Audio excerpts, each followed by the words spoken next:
Bueno, egun on guztioi, habiendo quórum suficiente, vamos a dar comienzo al pleno extraordinario de hoy miércoles 28 de noviembre.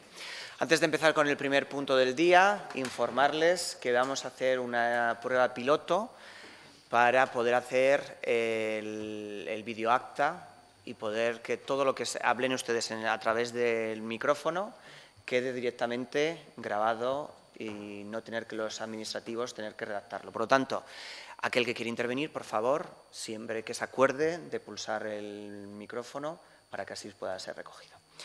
Vale, pasamos al primer punto del orden del día. Audioacta, me dice, no videoacta.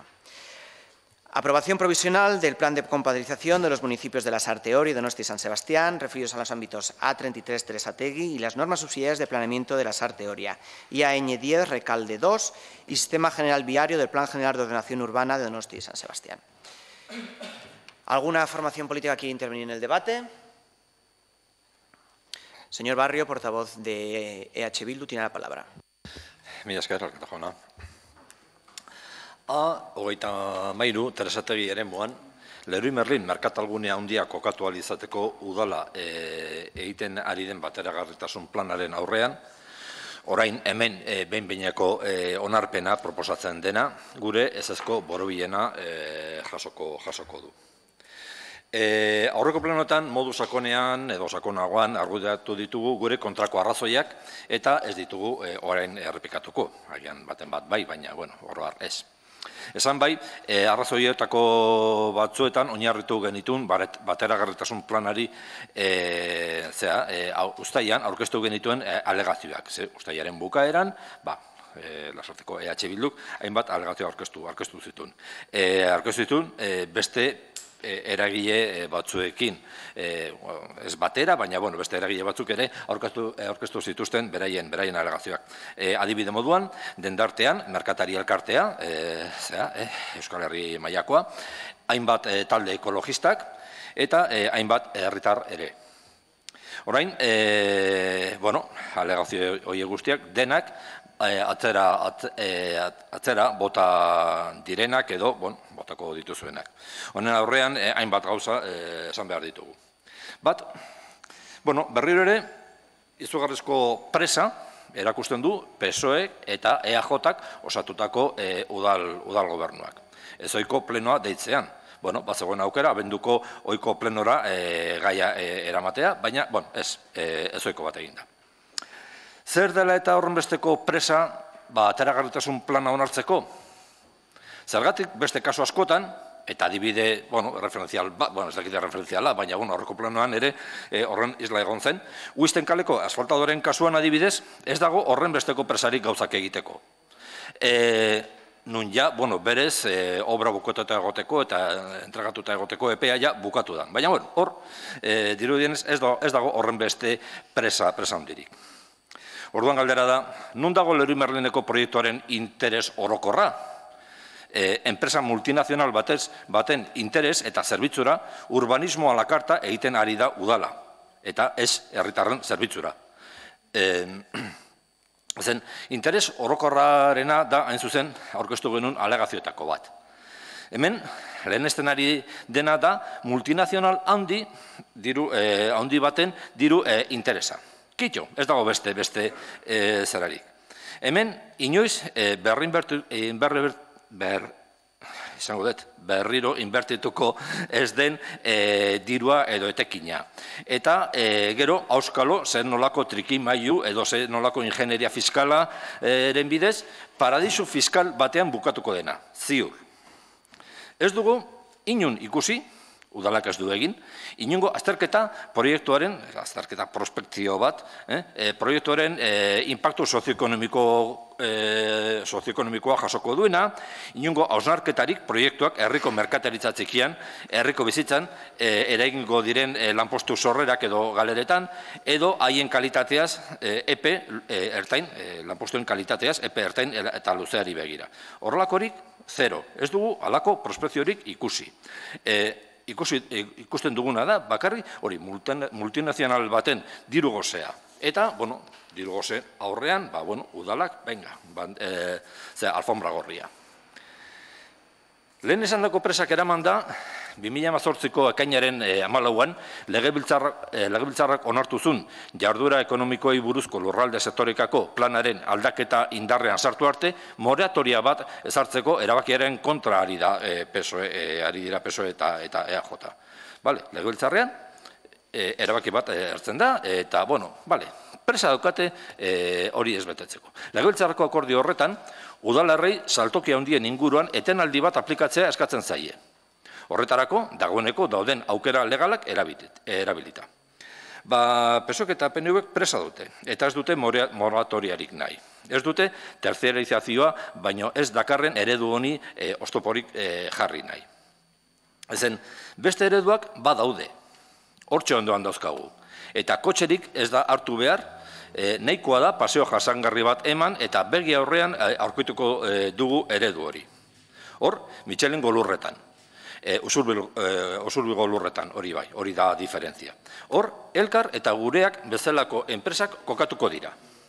Hemengo enpresak, 950 lanpostu ekarriko dituztenak, eta etorkizunean gehiago sortuko dituztenak. Helburu sozial argi batekin, kultura eta kulturaren banaketa kasu batean. Ez gaituen integrazio soziala bestean, lan baldintza estable eta duinekin. Lortzen dituzten etekinak hemen berriro inbertituko dituztenak. Hori da eredu bat. Errepidearen bestaldean, pausua ematen baldin badugu, etorkizunean zer topatuko dugu? Lidl, Norauto, low cost, terziarizazioa, enplego ezegonkorra, soldata eskasak, herriko eta inguruko merkataritza txikia birrinduko duena. Hortxe, parez pare, bi ereduak. Kapital Espainiar eta multinazionalaren eredua, eta hemengo ekonomia sozialaren eredua. Garbiago ezin esan, hortxe dago eredua, hortxe egongo da, laizter batean argazkia. Ikuspegi aldatuz, edo gaiaz nolabait aldatuz. Bateragarritasun planaren prozeduran sekretismo absolutua eman dela esan behar dugu. Bai, legean agertzen direnak formalki bete dira, baina, nik uste horko batean ere esan dugu, baina, kartel gutxi batzuk jarri ziren errekalde inguruan. Kartel esatea, gehi esatea da, lauko horriak, txuri beltzean, inprimatuta, dozen ordenagailuan. Diario Baskon jarritako iragarkia, ezen herriko kronikan jarri, logikoa izango litzateken, azkenean eragina lasarte horiari etorriko zaio, ez? Ez, kirol horri aldetan, oso ondo. Eta webgunean, ezen bierarako deirik egin, ohartxo bat, bilerroko ohartxo bat, eta kito, hau da, erdi ez, sekretuan. Bai Donostian eta bai Lasarte horian egindako parte hartzearen datuak argigarriak dira. 10 lagun baino gutxiago. Logiko, normala eta lotxagarria. Baina, klaro, alako zabalpenarekin asko da, 10 lagun egotea. Eta horri gehituz gero, eta beste modu batera esan da. Hori izan arren, bai Donostian eta bai Lasarte horian egindako hirigintzako aholku kontseiluek ezezkoa eman diote bateragarritasun planari. Bai Lasarte horian, bai Donostian. Beste elementu batzuk, aipatzearren, udalerriko merkatari txikiak ez dira, inongo momentuan kontutan hartuak izan. Inork ez du beraiekin hitz egin, konsultatu, lehen esandakoari lotuta dago. Eta ez da, aztertu hori, merkatalgune handi horrek, izango duen eragina. Indarrean dauden mota ezberdinetako Donostialdeko lurralde sektoreko eta zatikako planek ezartzen dituzten irizpideen aurka doa bateragarritasun plan hau. Lurralde antolaketa mailan ezartzen ari diren irizpideek periferiako merkatalgune handiek hiriko bizitzan merkataritza txikian eta mugikortasunean eragin negatiboa dutela diote. Hori esaten dute, hor dauden mota guztietako lurralde antolaketarako dauden planak eta bar. Oro har, hori kontuetan hartuta, oro har esan dezako, ingurumen eredu jasangarriaren aurkako proiektua dela oain hemen planteatzen dena, bozkatuko dena, eta, segurunik, aurrera ingo duna. Egindako alegazioen erantzunei dagokionez, aurreko plana okerragoa zela diote. Horrela, dena justifikatuz. Agian, aurrekoa ezen onena izango, baina horrekin ez da ezer justifikatzen. Zer egiteko, izan beharko litzateke hobe egiteko. Kontua da, arau subsidiarioak, edozen kasutan, arau subsidiarioak 2005an onartu zirela, ja behin betikoz, eta beraz, lurzoru hori garatzeko 8 urteko epea aspaldi bete dela. Horrek esan nahi du ez dagoela indemnizaziorik eskatzeko eskubiderik eta hortaz, oraindik kolonizatu gabe dagoen lursaila bere horretan utzi daiteke. Plan orokorraren idazketa kontratatuta dago eta aukera paregabea da lursail hori desklasifikatzeko eta behar bezalako lurraldearen antolaketa eragiteko. Noski horretarako aplikatu behar da, lehen esan duguna, moratoria eta bar, ezinbesteko baldintza, bestela jai. Erabili duten beste argudio bat, esan edute hori alegazioen emandako erantzunean, zera da. Bertan, egiten ez bada, inguruko udalerriren batean egingo dutela. Hoixe da argumentazioa, askotan entzun ezan dugu, ez? Argi dago, alderdi politiko berbere gobernatzen dutela Donostialdean, behintzat, leku gehienetan, eta indar handia daukate, eta oro har herrialde historikoan. Ez bakarrik Donostialdean, baizik eta, Gipuzkoan, labur esan da. Beraz, ez du zentzurik horrelako argumentaziorik erabiltzea. Borondate politikoa baldin badago, alderdi hoien, bai Gipuzkoan eta bai Donostialdean, modu nagusienean, gobernatzen duten alderdien borondate politikoa baldin badago, posible da. Bestetik, Donostialdeko lurralde zatikako planak dioenez, lasarte horiak jarduera ekonomikoetarako kalifikatutako lurzorua nahikoa baino gehiago da. Eta, beraz, ez legoke inongo arazorik deskalsifikatzeko. Hau gutxi ez balitz, Zubietako mendietan, 80 hektaria sailkatu zituen Donostiako plan orokorrak. Horregatik guztiaren gatik, eta lehen esan dugun, hasieran esan dugun bezala, bateragarritasun planaren behineko onarpenaren kontra, bozkatuko dugu, proiektu hau, lasarte horia bizi, aktibo eta koordinatu baten kontra doalako. Eta, esan, bukatzeko, lasarte horiako EH Bilduk, itxurakeria guztien gainetik, herriko merkataritza txikiaren alde eta defentsan jarraituko dugula beti. Hoxe. Mi esker Barriona, Valdivia jauna, zure da hitza. Eskerrik asko.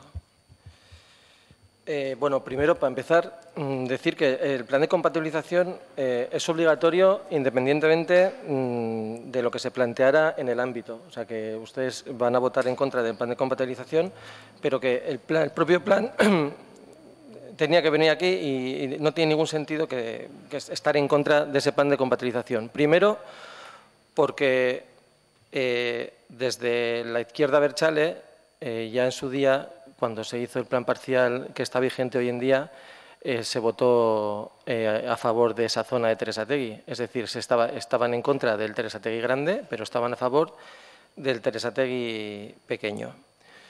El señor Champi Bastarrica, cuando estaba en EV, votaba a favor y estaba a favor de ese desarrollo. Un desarrollo que tenía bastante más edificabilidad para superficies comerciales, tenía una accesibilidad peor, y tenía la regulación de tráficos bastante peor. Con el plan de compatibilización que traemos hoy al Pleno, se reduce esa superficie comercial, la accesibilidad se mejora bastante de peatonal en el ámbito de la zona y los tráficos se mejoran porque se plantean un vial de salida y otro de entrada que antes no se planteaba.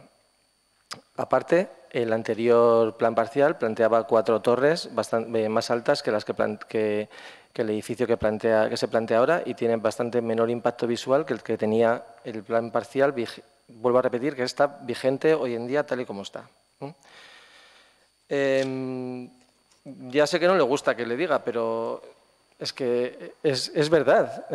Si no se hace en Teresategui este desarrollo, se va a hacer en Belarcha. O sea, ha habido presiones desde el Ayuntamiento de San Sebastián a la empresa para que no desarrollara en la Sarteoria, para que se desarrollase en Belarcha, con exactamente la misma afección para el gobierno, para el comercio local que si se hace en Tresattegui. Luego, aparte, el comercio local, creo que somos el municipio que más subvenciones da a una asociación de comerciantes, y el Ayuntamiento ya ha demostrado sobradamente cómo está a favor del comercio local, cómo lo subvenciona y cómo participa en todas las iniciativas que tiene la Asociación de Comerciantes de Aterpea. Por otro lado,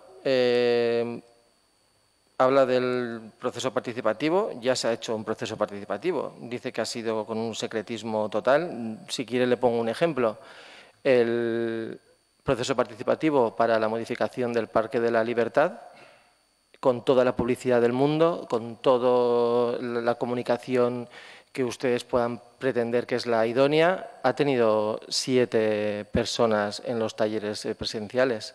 7 personas. O sea que al final lo que tiene que haber es una cultura de la participación. De todas formas, la participación la tiene que hacer el promotor, la ha hecho, ha cumplido la legalidad y la ha publicitado en el medio con mayor difusión de la Sarteoria, o sea, el más leído, que es el Diario Vasco.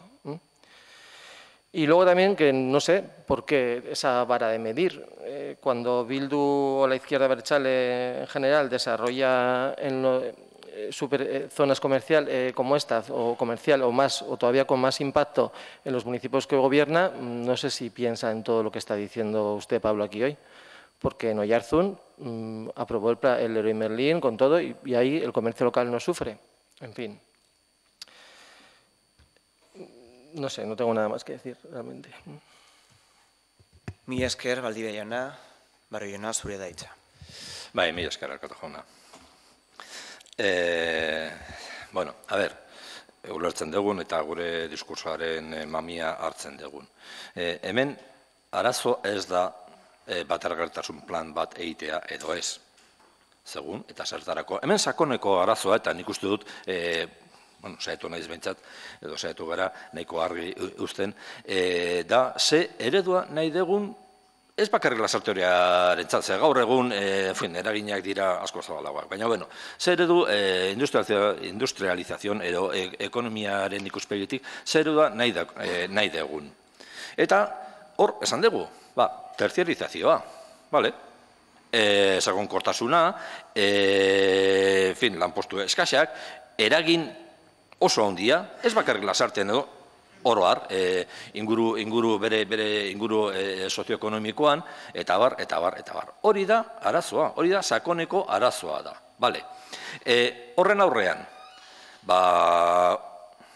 bai Lasarteoriako udalak, eta horra ipatu da, Donostiako kasua ere bai, borondate politiko baldin dago, eta hori da, aurpegiratzen duguna, ez bateragarritasun plana egitea edo ez, baizik eta borondate politikoa baldin badago, eta legebiltzarreko ebazpena aipatu dugu, erabil daiteke moratoria bat ezartzeko eta dauden hausnarketa bat egiteko, ze motako eredu nahi dugu, zer nahi dugun, karo, hemen oain planteatzen den Leroy Merlineko arazoa edo eztabaida edo ez da bakarrik Leroy Merlin, ez da bakarrik Michelin inguruko Lidl, da, hemendik mugaraino, Iruneraino, planteatzen den makro, hiper, ez dakit, merkatalgune handia.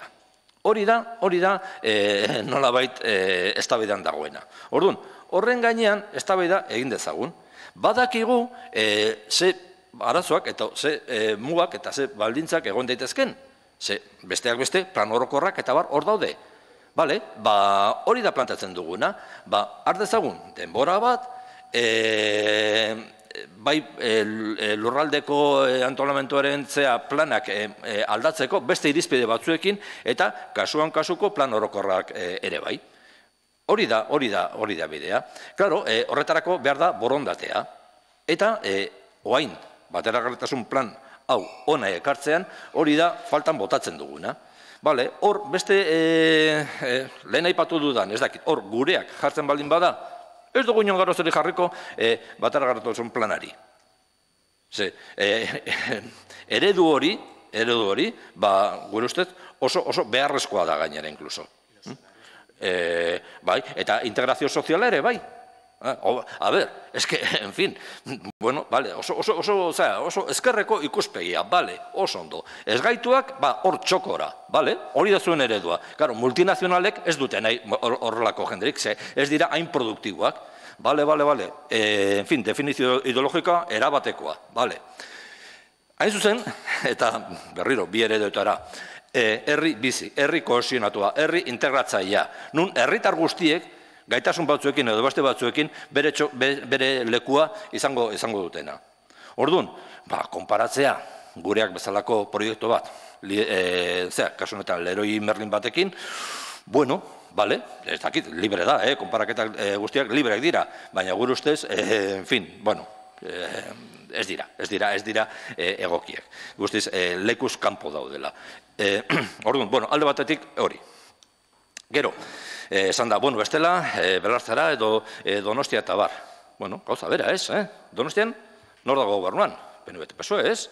Bueno, hortxe, erantzuna hor dago, ez da gehiago sakondu behar. Prozesu partizipatiboak eta bar, dauden arazoak eta bar, eta esan dezu, bueno, askatasunan plazaren lanketan eta, bueno, claro, es que prozesu partizipatiboak garbi dago eta horretan ados gaude, osea, ez dago kultura, ez dago ohitura, hori landu behar da, eta emaitzak ez dira ikusiko egun batetik bestera. Horretan ados gaude, oinarrizko abiapuntu horretan ados gaude, ez dago inongo eztabaidarik. Baina, egoera horri, kultura falta horri, segun eta nola egiten diozun aurre, noski, emaitza desberdinak dira. Eta horretan, eta oroar, nabarmena, eta ez dakit pleno guztietan, baina gehienetan agertzen da, ez? Parte hartzarekiko dugun, diferentzia edo aldea, edo desadostasuna azkenean. Baina, bueno, adibide bat, Tximistarretako parkean egin zena. Bon, hor, lanketa egin zen, eta hor, herritarren parte hartzea, bueno, txukuna izan zen. Antxartoki jaunak esango zuen moduan, txukuna. Nahiko genuke gehiago, dudik gabe, baina, bueno, egin zen. Karo, horretarako behar da baliabide personalak eta materialak hori lan egiteko. Ze bestela, zinegotziaren borondate honaren esku garatzen baldin bada, eta ez dut zelantzan jartzen, zinegotziaren borondate hona. Baina hemen Superman ez gara inor. Orduan, horretarako behar da, horretan ari diren personak, trebatuak diren personak, hori lantzeko, prozesuak ondo lantzeko, denbora emateko, hori baliabideak eta esfortzua jarriko dituztenak, horretarako. Karo, ez dago hori. Horregatik, emaitzak, eskasek dira. Beste modu batera egin da, kristionak izango zirela, segurasko, oaindik ez. Baina, hobeak bai. Eta gero, hori, emandako prozesuaren zea, diare boskan agertu zela, esan dugu, osea, kirol zeatan, ez? Bueno, bale, ez da, ez dakit, lasarten izango duen eragina, hori, prozesu baten edo, zera, ez proiektu baten azalpena edo agertzeko leku ikusgarriena. Ez, hori, guretzat garbi dago. Eta, hain zuzen, horretan jokatzen duenak, oso garbi dauka, saltzen duen merkantzia ez dela oso salgarria. Ze salgarri izango balitz, agertuko zen jarriko zuen anunzio bat Diario Baskoko lehenengo azalean. Ikusteko, bera, gu ondo ari gara, lasarte horretarren, merkatari txikiaren alde, eta bar, ari gara. Modu horretan nengo zute, eta arro egongo ziren prozesu partartze bat egiteagatik. Ez dut horrela egiten.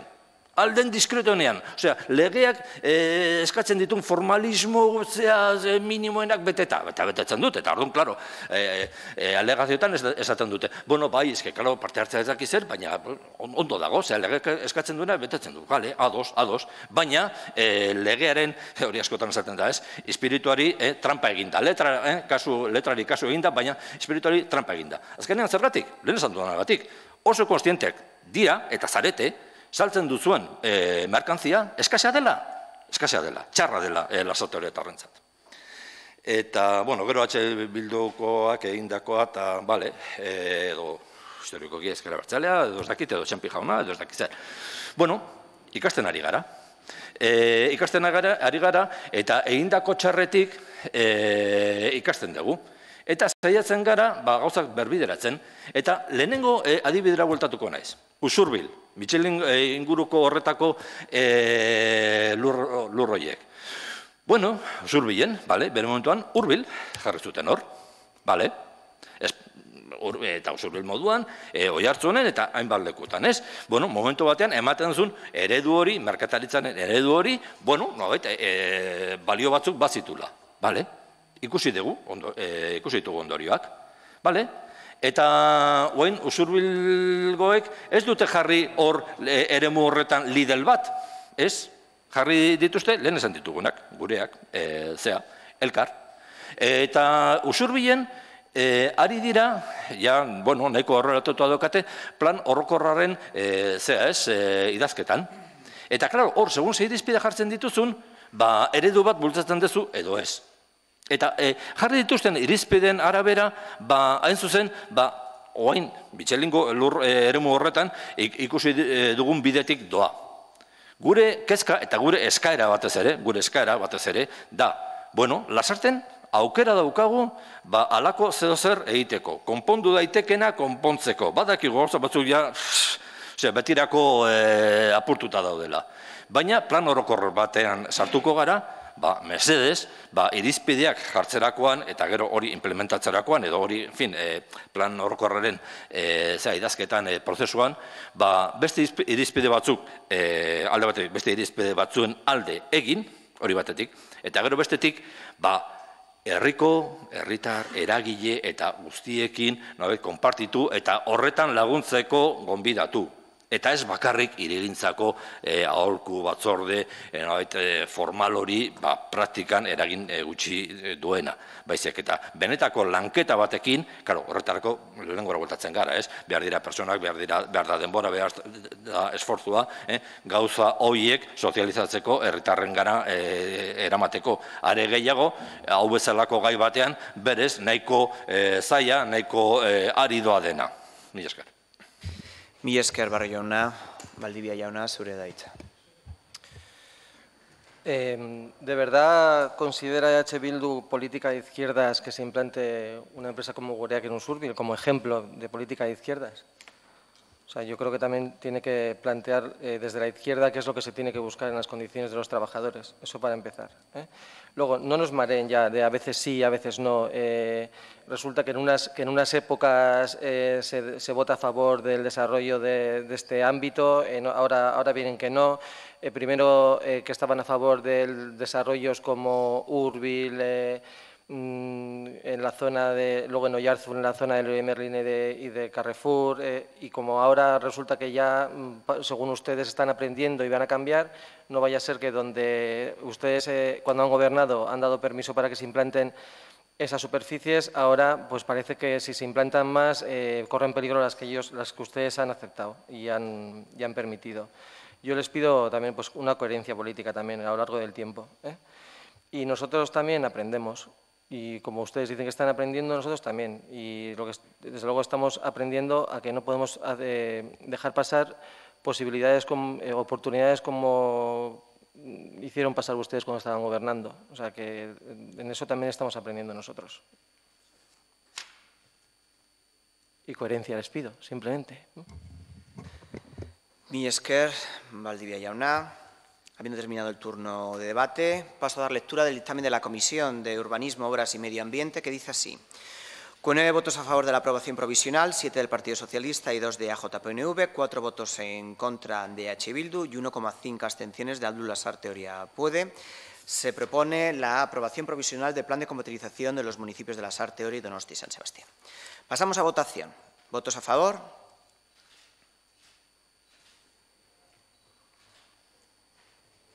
¿Votos en contra?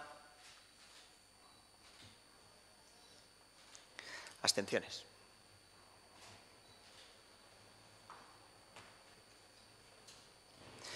Pues con 9 votos a favor, 3 votos en contra y 3 abstenciones, queda aprobado la aprobación provisional del Plan de Compatibilización de los municipios de Lasarte, Oria y Donosti San Sebastián. ¿Alguna formación política que haya intervenido en el debate quiere hacer explicación de voto?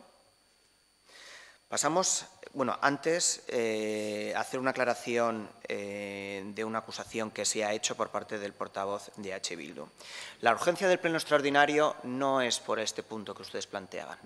La urgencia viene por este segundo, que es el que viene ahora, la modificación del convenio con Promociones Lanondo, ya que si no se aprueba esa modificación, no se pueden escriturar las viviendas de Lanondo ante el notario.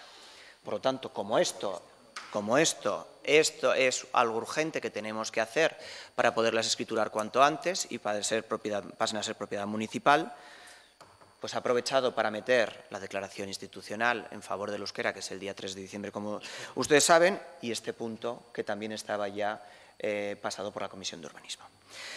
Pasamos, como os digo, al segundo punto del orden del día, la modificación del convenio urbanístico del día 4 de julio del 2016, suscrito entre Promociones Lanondo, Construcciones Marizcurrena S.L.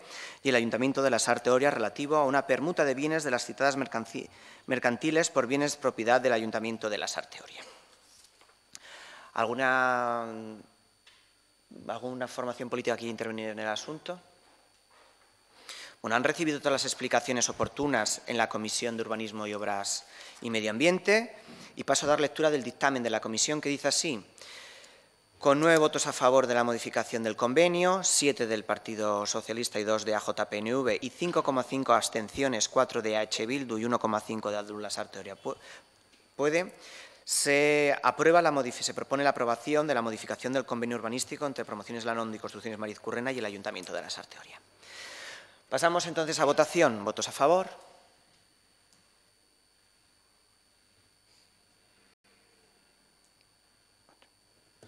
¿Votos en contra? ¿Abstenciones?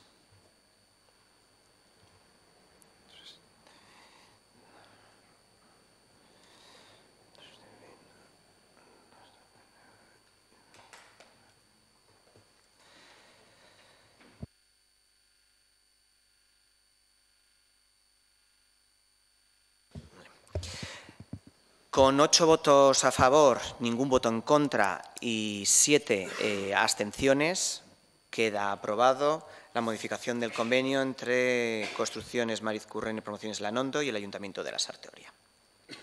¿Alguna formación quiere hacer explicación de voto? Pasamos al último punto, la Declaración Institucional del Día Internacional del Euskera. Todos a ustedes le han llegado. La propuesta de alcaldía es la aprobación de la declaración institucional presentada por UDEL, que dice así: Bizi pres, alaze datorkigu euskara bere aurtengo nazioarteko egunean, eta alaze doa etorkizunerantz. Mingainean, pantailean, oinetan bizi-bizi, zeharnitarako pres. Etxean bizi, kalean bezala, bizi eskolako jolastokian, ikasgelan bezala, latokian bizi-bizi, lagunarteko solasaldietan bezala. Bizi-bizi osagilearen nean saltokian bezala. Zuzeneko harremanetan bizi-bizi virtualetan bezala.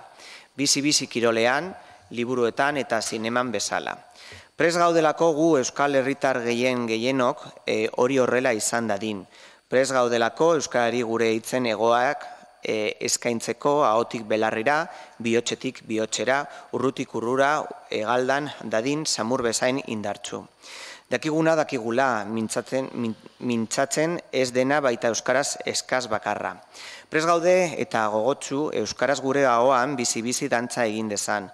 Gogotsu gaude eta prest gure belarrietan atseginez onartzeko euskararen soinua. Dakiguna dakigula entzuten ez dena baita euskarara kaskar bakarra. Prest gaudelako eta ezin gogotsuago euskaraz ere gero eta gehiago bizitzeko, ingurune guztietan, eginkizun orotan, natural, bizi-bizi. Euskaliztunok horretarako egin behar dugun urratsa ez da txikia, ez erraza. Borondate aktibo eskatzen digu. Erosotekieriari izkin egitea eskatzen digu, sakon errotutako ohiturak aldatzea eskatzen digu. Kontzientzia ahalegin sendoa eskatzen digu. Euskaraz ere herritar izateko aukera egin eskatzen digu. Eta eskatzen digu batez ere euskaldun izatik, euskaldun bizitzera doan tartea gainditzeko jokoa eraktiboa eta etengabea. Euskararen erabileran egin beharreko urratz erabilkagarri hau zinez da gizarte eraldaketa zabal, sakona, neurri historiko duena, gure gizartearen bilakabidean mugarri izan dena. Eta neurre horretako aldaketa guztien antzera, adostasuna du elikagai nagusi, prestasun eta prestasunarekin batera. Euskararen gizartea, gizartearen euskara. Adostasuna eta batasuna dira, beraz bidea euskarak batura behar duelako, ez kenketa. Biderketa behar du, ez zatiketa. Herri aginteak, gizarteak bere dinamika propiotik sorturiko erakundeak herritar guztiok eta gutariko bakoitza. Denok gara, aldi berean, euskararen erabilera eraginkortasunez areagotzeak ezinbestekoa duen adostasun zibil zabalaren osagai eta erabile. Aldi berean gara bezala haren onuradun eta bultzatzaile, bidetzaile eta babesle. Baina aktibotasuna, praktikotasuna da adostasun horren osagarri nahitaezkoa. Azki ez delako, honezkero, aldarrikapen utzen linboa galtzen ari diren asko arraditasunak plazaratzea. Atzen utzi behar dugulako beste inor euskararen alde egin lezakeenaren zain egotera. Lorgarri delako erabat euskararen erabilera hazkunde inarokorragarren bidean jartzea baldin eta herritar bakoitzak euskarara eztabainetara eramateko bere erabaki pertsonala gauzatzen badu hori eta ez besterik aldelako azken finean gizartearen helburu kolektiboa. Aukera pertsonal ugariren batura.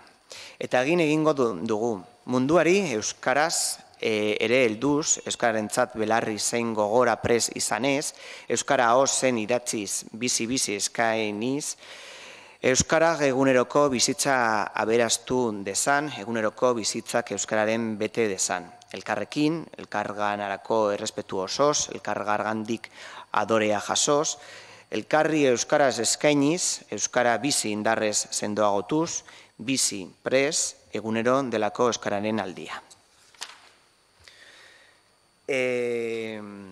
Norbait hitz egin nahi du? Señora Estitxu Alkorta. Ez argitzeko bakarrik, esan dezu Eudelek onartutako dokumentua da eta ez Eudelek bakarrik.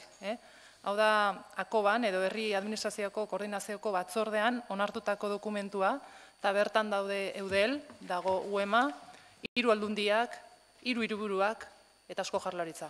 Bai, hori aklaratu nahi nuen, ez dela bakarrik Eudelek onartutakoa, baizik administrazio publiko guztik. Hemos traído, como ustedes saben, siempre, además fue un debate del pleno anterior, que traemos aquellas declaraciones que aprueba Eudel porque entendemos que tienen un consenso mayor. Y por eso ha sido el traer esta propuesta también hoy con la declaración para el próximo día 3 de diciembre. Pasamos entonces a la votación. Aldeco Boscat.